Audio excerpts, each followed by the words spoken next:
Hello दोस्तों, आपका अपने चैनल अभिषेक सारण पे एक बार फिर से स्वागत है। आज हम एक मैथ्स का टॉपिक लेके हाजिर हुए हैं जिसका नाम है प्रायिकता। आज हम प्रायिकता के बारे में डिस्कस करने वाले हैं। ये जो चैप्टर आपका है ये छोटी क्लासों से जैसे स्टार्ट हो जाता है, 7th और 8th क्लास से स्टार्ट होता है, उसके बाद 9th में, 10th में, 11th और 12th में कंटिन्यू चलता है।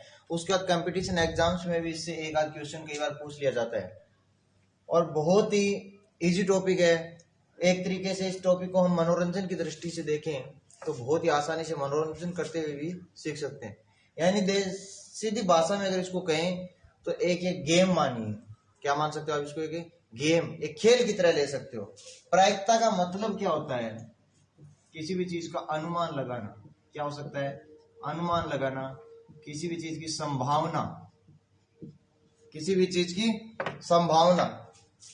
जैसे दो दोस्त थे, वो दोनों एक साथ स्कूल जाते हैं और एक दिन एक एब्सेंट हो जाता है तो उसका टीचर पूछता है कि आज वो क्यों नहीं आया। तो वो कहता है कि सर पूरा तो पता नहीं, लेकिन शायद उसके घर में कुछ काम था। यानी वो श्योर नहीं है वहां पे, लेकिन वो कुछ आइडिया लगा रहा है। यानी वो भी कुछ प्रायिकता बन रही है वहां पे कि उसके आने के कितने चांसेस थे और ना आने के कितने। यानी प्रायिकता का मतलब होता है अनुमान या संभावना। हम अगर गणितीय दृष्टि से इसको देखें तो प्रायिकता का सूत्र रहता है अनुकूल घटना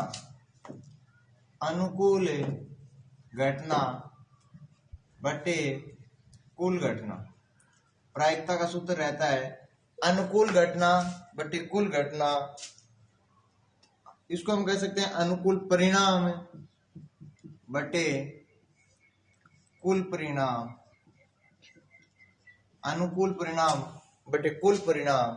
फिर हम इसको कह सकते हैं अनुकूल स्थिति बटे कुल स्थिति। गणितीय दृष्टि से हम इनका कोई भी सूत्र लिख सकते हैं। अनुकूल घटना बटे कुल घटना, अनुकूल परिणाम बटे कुल परिणाम, या अनुकूल स्थिति बटे कुल स्थिति। जैसे कि हमारी बुक्स के हिसाब से हम बात करें तो एक तो सिक्के पे, एक पासे पे, एक सिक्के पे, एक पासे पे और एक ताश पे। ज्यादातर क्वेश्चन इन तीन चीजों से ही पूछे जाते हैं। एक सिक्के पे, एक पासे से और एक ताश की गड्डी से। ज्यादातर क्वेश्चन इन तीन चीजों से ही पूछे जाते हैं। जैसे मैं बात करूं सिक्के की, किसकी? सिक्के की। अगर मैं एक सिक्के को उछालता हूं, किसको? एक सिक्के को, तो सिक्के पे क्या आ सकता है? या तो हेड आएगा या फिर टेल आएगा। क्या आएगा? या तो हेड आएगा या फिर टेल आएगा। तो मैं यहाँ पे ये चीज पूछ सकता हूँ कि हेड आने की प्रायिकता कितनी होगी? तो हेड केवल एक स्थिति में आ रहा है। कितनी स्थिति में? एक स्थिति में। तो हमारे अनुकूल परिणाम है 1 बटे कुल परिणाम। हेड भी आ सकता है और टेल भी आ सकता है। कुल परिणाम है 2, तो इसका आंसर हो जाता है 1 बटे 2। आगे मैं कह सकता हूं कि इस सिक्के पे टेल आने की प्रायिकता क्या होगी? तो टेल एक ही स्थिति में आ रहा है जबकि कुल स्थितियां 2 बन रही है। 1 बटे 2, पहला क्वेश्चन। फिर कह सकता है कि दो सिक्कों को एक साथ उछालने पे, दो सिक्कों को एक साथ उछालने पे, अगर कहें दो सिक्कों को एक साथ उछालने में, इसका मतलब एक सिक्के को 2 बार उछाल लो या दो सिक्कों को एक साथ उछाल लो। जब दो सिक्कों को उछालते हैं तो या तो हेड आ सकता है, या तो दोनों पर क्या आ सकता है? हेड आ सकता है, या फिर दोनों पर क्या आ सकता है? टेल। दोनों सिक्कों पे हेड आ सकता है, दोनों पे टेल आ सकता है। लेकिन ऐसा भी हो सकता है कि पहले सिक्के पे हेड आ जाए, दूसरे पे टेल आ जाए, और पहले पे टेल और दूसरे पे हेड। जब एक सिक्के को 2 बार उछाला जाता है, अर्थात दो सिक्कों को एक साथ उछाला जाए, तो 2 हेड 2 टेल, हेड और टेल, टेल और हेड। यानी हमारी कुल जो परिणाम है, कुल जो स्थिति है, कुल जो घटना है, उनकी संख्या 4 है। यहां से क्वेश्चन बन सकता है कि एक सिक्के को 2 बार उछालने पर एकांतरतः यानी लगातार हेड आने की प्रायिकता, तो लगातार हेड तो इस पे है। अनुकूल घटना 1, कुल घटना 4। दूसरा आ सकता है लगातार टेल आने की, तो लगातार टेल भी तो एक ही स्थिति में आ रहा है, तो भी 1 बटा 4। फिर ऐसा आ सकता है कि एक सिक्के को 2 बार उछालने पर उस पे एक चीज और एक पट यानी एक हेड और एक टेल आने की प्रायिकता क्या होगी? तो एक हेड और एक टेल इसमें भी है और एक हेड और टेल इसमें भी है, यानी अनुकूल घटना हमारी 2 है जबकि कुल घटना 4 है। और इसको हल करेंगे 1/2, 2/4 को जब हल करेंगे 1/2। तो इस टाइप से क्वेश्चन 2 सिक्कों के लिए पूछा जा सकता है। इस टाइप से क्वेश्चन है 2 सिक्कों के लिए पूछा जा सकता है। फिर एक तीसरा क्वेश्चन देखो, फिर एक तीसरा क्वेश्चन है। तीसरा क्वेश्चन ये बनता है कि वो कह सकता है कि एक सिक्के को 3 बार उछाला जाए, एक सिक्के को 3 बार उछाला जाए, अर्थात 3 सिक्कों को एक साथ उछाला जाता है।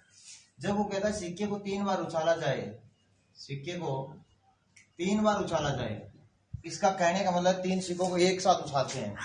तो जब हम 3 सिक्कों को एक साथ उछालते हैं तो तीनों पे हेड आ सकता है, तीनों पे क्या आ सकता है? हेड आ सकता है। ऐसा भी हो सकता है पहले दूसरे पे हेड आ जाए, तीसरे पे टेल, पहले और तीसरे पे हेड आ जाए, दूसरे पर टेल, पहले पे टेल, दूसरे और तीसरे पर हेड। ऐसा कोई जरूरी नहीं है, तीनों पे भी टेल आ सकता है, तीनों पे भी टेल आ सकता है। उसके साथ साथ पहले दूसरे पे टेल, तीसरे पे हेड, पहले और तीसरे पे टेल, दूसरे पे हेड, पहले पे हेड, दूसरे तीसरे पे टेल, यानी कुल ये स्थितियां बनेंगी। जब 3 सिक्कों को एक साथ उछालेंगे तो कुल ये स्थितियां बनेंगी। अर्थात हम कह सकते हैं कि 3 सिक्कों को एक साथ उछालने पर या एक सिक्के को 3 बार उछालने पर कुल जो परिणाम होंगे वो हमारे 8 होंगे। कुल जो हमारे परिणाम होंगे उनकी संख्या 8 होगी। कितनी होगी? 8 होगी। यहां से क्वेश्चन क्या बनेगा? एक सिक्के को 3 बार उछालने पर उस पर लगातार हेड आने की प्रायिकता, तो लगातार हेड इस स्थिति में, तो अनुकूल परिणाम 1, कुल परिणाम 8। दूसरा क्वेश्चन, एक सिक्के को 3 बार उछालने पर लगातार टेल आने की प्रायिकता, तो भी 1/8। अगला पूछ सकता है कि एक सिक्के को 3 बार उछालने पर, एक सिक्के को 3 बार उछालने पर उस सिक्के पर कम से कम 2 टेल आने की प्रायिकता, कम से कम 2 टेल, यानी कम से कम उसको 2 टेल चाहिए, ज्यादा है तो कोई दिक्कत नहीं है। तो कम से कम 2 टेल इस पे है, इस पे है, इस पे भी है, इस पे भी 2 से अधिक टेल है, कोई दिक्कत नहीं। कम से कम 2 चाहिए, ज्यादा हो तो कोई दिक्कत नहीं, बाकी किसी पे 2 नहीं है। तो हमारी अनुकूल घटना 4 है और कुल घटना 8 है। इसको हम हल करेंगे 1/2। तो जब एक सिक्के को 3 बार उछालने की बात आएगी तो अधिकतम इस टाइप से क्वेश्चन पूछे जाते हैं, इससे अदरवाइज कुछ नहीं आता है। उसके बाद एक पासे की बात आती है। पासा, पासा जानते हो? जो एक घन के आकार का होता है, एक पासा होता है एक घन के आकार का। कैसा होता है? घन के आकार का, ऐसा पासा होता है जो आप सांप सीढ़ी में यूज करते हो, जिसमें 1 से लेकर 6 तक अंक होते हैं, जो आप लूडो के अंदर यूज करते हो, वही पासा होता है। उसमें क्या क्या लिखा होता है? 1 होता है, 2 होता है, 3 होता है, 4 होता है, 5 होता है और 6 होता है ना। यहां से क्या क्वेश्चन उठता है कि एक पासे को देखो 1 से 6 तक अंक होते हैं ना, यानी कुल स्थिति कितनी होती है? 6। यहां से क्वेश्चन उठ सकता है कि एक पासे को उछालने पर सम संख्या आने की प्रायिकता, तो सम संख्या 2, 4 और 6, यानी अनुकूल स्थितियां कितनी है? 3 है, कुल स्थितियां 6। हल करोगे 1/2। दूसरी चीज ये पूछ सकता है कि एक पासे को उछालने पर विषम अंक आने की प्रायिकता, तो विषम 1 है, 3 है और 5 है, यानी 3 विषम अंक है, कुल स्थिति 6 है। हल करोगे 1/2। क्लियर है? उसके बाद ये भी पूछ सकता है कि 4 या 4 से छोटा अंक, 4 या 4 से छोटा अंक, तो अनुकूल स्थिति 4 होगी, कुल स्थिति 6 होगी, 2/3। इस हिसाब से क्वेश्चन आ सकता है। उसके बाद सिंगल पासे का हो गया, जैसे हमने सिंगल सिक्के का, फिर डबल सिक्के का, फिर ट्रिपल सिक्के का देखा था, वैसे एक डबल पासे का भी क्वेश्चन बन सकता है, यानी 2 पासों को एक साथ उछाला जाए या फिर एक पासे को 2 बार उछाला जाए। अगर मान लो एक पासे को 2 बार उछालते हैं तो उसमें 1/1 भी आ सकता है ना। 2 पासों को एक साथ उछाले तो 1/1 आ सकता है, 1/2 आ सकता है, 1/3 आ सकता है, 1/4, 1/5 और 1/6 आ सकता है कि नहीं आ सकता है। फिर अगर पासे को दोबारा उछाले तो पहले पे 2, दूसरे पे भी 2, इस हिसाब से 2/6 तक आ सकता है। फिर 3/1 से लेके 3/2 और इस हिसाब से 3/6 तक आ सकता है। फिर 4 1 से लेके 4 2 4 6 तक। इस हिसाब से 5 1 5 2 और इस हिसाब से 5 6 तक। फिर आगे 6 1 6 2 और इस हिसाब से 6 6। यानी अगर दो पासों को एक साथ उछालते हैं तो कुल परिणाम होते हैं 36। कुल परिणाम होते हैं 36। यहां से क्वेश्चन कैसा हो सकता है कि दो पासों को एक साथ उछालने पर या एक पासे को दो बार उछालने पर सम अंक आने की प्रायिकता, तो समान अंक आने की प्रायिकता, तो समान अंक 1 1 है, 2 2 है, 3 3 है, 4 4 है, 5 5 है और 6 6 है। यानी अनुकूल स्थितियां 6 है, कुल स्थितियां 36 है। आंसर होगा 1/6। क्लियर है। फिर उसके बाद कोई ज्यादा क्वेश्चन अच्छा बनता नहीं है। क्वेश्चन ये बन सकता है कि दो पासों को एक साथ उछालने पर अंकों का योग 7 होने की प्रायिकता, अंकों का योग 7 होने की प्रायिकता। तो 1 और 6 का योग 7 होता है, फिर 2 और 5 का योग 7 होता है, फिर 3 4 का योग 7 होता है, फिर 4 3 का योग 7 होता है, फिर 5 2 का योग 7 होता है और 6 1 का योग 7 होता है। इनके अलावा किसी का योग 7 नहीं होता। तो अनुकूल परिणाम 6, कुल परिणाम 36 और आंसर आएगा 1/6। तो इस हिसाब से क्वेश्चन पूछे जा सकते हैं, बाकी अदरवाइज इसमें कुछ ज्यादा नहीं है। उसके बाद प्रायिकता से जो क्वेश्चन आता है वो ताश की गड्डी से रिलेटेड आता है। ताश की गड्डी से रिलेटेड आता है। ताश की गड्डी में कुल कितने पत्ते होते हैं? 52। कुल कितने पत्ते होते हैं? 52 पत्ते। ताश की गड्डी में कुल पत्ते होते हैं 52। कितने होते हैं? 52। उनको फिर दो भागों में बांट दिया जाता है, 26 और 26। 26 पत्ते होते हैं लाल रंग के। कैसे होते हैं? लाल रंग के। और 26 पत्ते होते हैं काले रंग के। 26 पत्ते लाल होते हैं, 26 पत्ते काले होते हैं। फिर इनको भी दो भागों में बांट दिया जाता है, इनको भी दो भागों में बांट दिया जाता है। जो लाल होते हैं उसमें से 13 पत्ते तो होते हैं लाल पान के। किसके होते हैं? लाल पान के। 13 पत्ते लाल पान के और 13 पत्ते किसके होते हैं? ईंट के। किसके?